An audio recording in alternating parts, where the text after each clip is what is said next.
Okay guys, here we have the Remington 700 LTR. That stands for Light Tactical Rifle. This is chambered in 223 Remington, although you can get it in 308 Winchester. It also has the flutes in it, an 11-degree target crown as well. This whole package from the factory weighs about 7.5 pounds. It normally comes with the HS fiberglass stock. It has a 4-round hinge floor plate from the factory with no magazine like this. It's just a hinge floor plate where you hit and then it pops out and the bullets fall out at the bottom.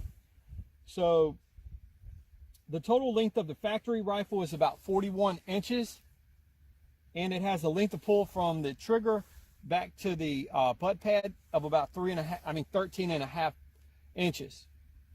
So what I wanted to do is I wanted to upgrade this rifle, not to make it more tactical, but to make it more user-friendly for me. I wanted something that had an adjustable cheek weld, a cheek riser rather, and I also wanted the magazine capability. That was the biggest thing, because I can change out rounds very quickly with this. And this right here is an MDT TAC magazine. It's a 10-round magazine, a very good, reliable magazine. You can get these for about 40 bucks roughly, depending on where you get them from, but they do feed reliably. They lock up solidly, and I could not find a mag pull or anything like that. I tried these. They do have good texturing, so you can pull them out if something were to bind. This is in 223, so there's a couple benefits you have with this sort of setup than you could with the 308, because the 223 is obviously cheaper to reload or to buy from factory ammunition for. And what I will say is, when you're testing out groups, one thing to keep in mind, do not use hunting ammo, because it's not intended for this sort of rifle. This rifle is meant to have match ammunition or a hunting match ammunition like the Hornady ELD or something like that. You don't really want to go with hunting rounds to test out groups.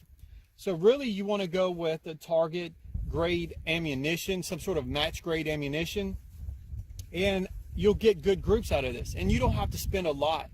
As we'll show later in this video, the Hornady Steel Match, which you can get pretty cheap or more economically, that ammunition did really good out of this.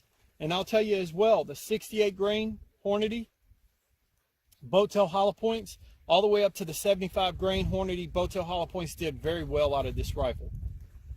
Things I didn't change was obviously the barreled action. That is exactly the same as you would find from the factory setup. I also did not change the trigger. This is a 40X adjustable trigger, and this trigger, I found it to be very nice. It's a clean break, and you don't have any creep. It's about a 3¼ to 3.5 pound trigger factory. You can adjust that down if you'd like, but that's totally user preference.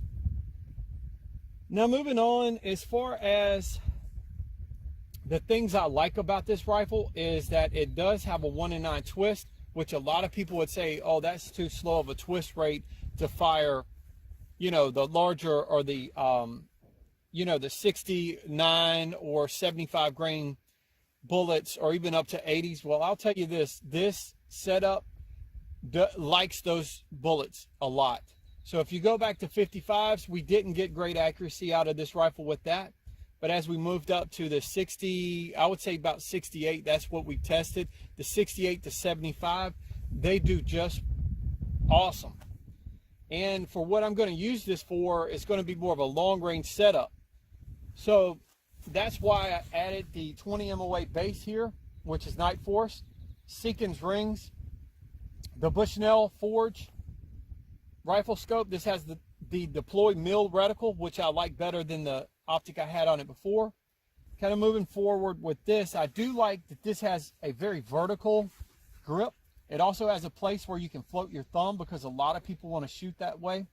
I like to shoot that way as well. You don't have any sort of sympathetic movement here, but it depends on how you want to shoot. So we have a good smooth action. Locks up very tight. The safety works just fine. No issues there. And you move it onto fire.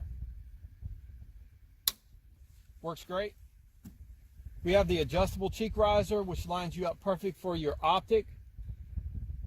We have the Magpul bipod, which you can use Harris or whatever you like. You also have, with this KRG, you have a very generous free floated barrel.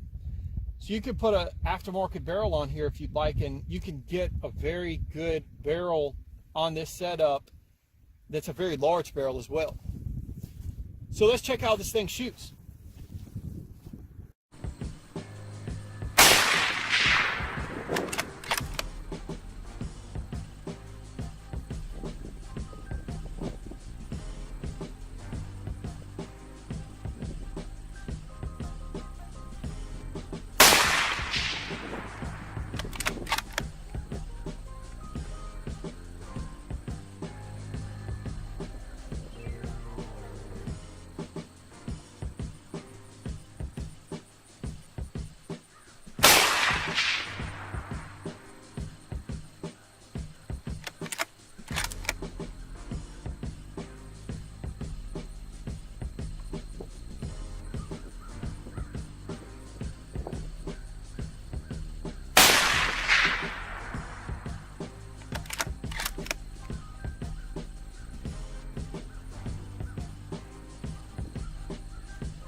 Okay, I threw the last one.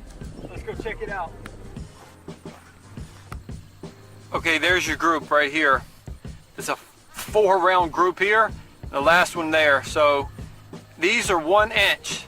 So if you come from here to here, easily 0.8